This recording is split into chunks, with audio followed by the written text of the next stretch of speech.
നന്ദിയുണ്ട്. ഇന്നോളം എത്തിയ ഞങ്ങളുടെ ഈ സുവർണയാത്രയിൽ നിങ്ങളുടെ ഓരോ ആഘോഷങ്ങൾക്കുമൊപ്പം ഞങ്ങളെയും ചേർത്ത് നിർത്തിയതിന്. Beauty Mark gold and diamonds, specially for U.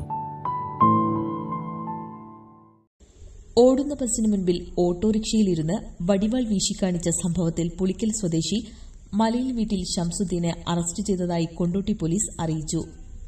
ആയുധം കാണിച്ച് ഭീഷണിപ്പെടുത്തലിനും റോഡിൽ തടസ്സം സൃഷ്ടിച്ചതിനും മറ്റുമാണ് കേസ്. വെള്ളിയാഴ്ച വൈകിട്ടായിരുന്നു സംഭവം. കോഴിക്കോട്ട് നിന്ന് മഞ്ചേരിയിലേക്ക് പോകുകയായിരുന്ന സ്വകാര്യ ബസിന് മുൻപിൽ കൊട്ടപ്പുറത്തിനും എയർപോർട്ട് റോഡ് ജംഗ്ഷനും ഇടയിലായിരുന്നു സംഭവം. ബസ് പുളിക്കലിൽ നിർത്തിയപ്പോൾ പ്രായമായ സ്ത്രീ ഉൾപ്പെടെയുള്ളവർ പുറത്തിറങ്ങാൻ സമയമെടുത്തപ്പോൾ ഓട്ടോറിക്ഷ ഹോൺ മുഴക്കിയതായും പിന്നീട് മുൻപിലെത്തിയ ഓട്ടോറിക്ഷ മാർഗതടസ്സം സൃഷ്ടിച്ചെന്നും വടിവാൾ വീശിക്കാണിച്ചെന്നും മറ്റുമാണ് പരാതി. യാത്രക്കാരും മറ്റും പകർത്തിയ ദൃശ്യങ്ങൾ പ്രചരിക്കുകയും ചെയ്തു.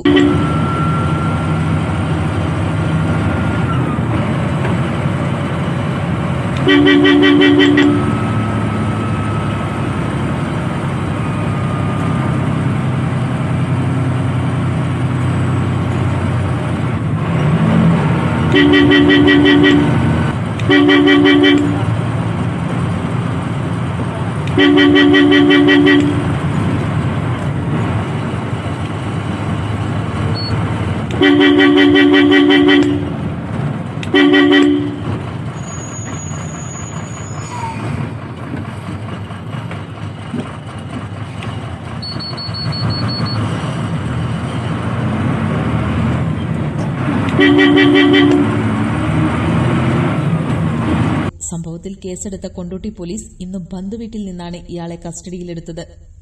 കാർഷികാവശ്യത്തിന് ഉപയോഗിക്കുന്ന ആയുധം മൂർച്ച കൂട്ടാൻ കൊണ്ടുപോകുകയായിരുന്നുവെന്നും ബസ് സൈഡ് കൊടുക്കാത്ത ദേഷ്യത്തിൽ സംഭവിച്ചതാണെന്നും മറ്റുമാണ് ഇയാൾ പറഞ്ഞതെന്ന് പോലീസ് പറഞ്ഞു. ഓട്ടോറിക്ഷയും വടിവാളും കസ്റ്റഡിയിലെടുത്തു. ഷംസുദ്ദീനെ കോടതിയിൽ ഹാജരാക്കുമെന്ന് പോലീസ് അറിയിച്ചു. സാധാരണക്കാരുടെ കുടുംബ വസ്ത്രാലയം ഷാദി സിൽക്സ് ഇനി കൂടുതൽ സൗകര്യങ്ങളോടെ മികച്ച കളക്ഷനും വിശാലമായ പാർക്കിംഗും. ഷാദി സിൽക്സ്, ബസ് സ്റ്റാൻഡിന് എതിർവശം, കൊണ്ടോട്ടി.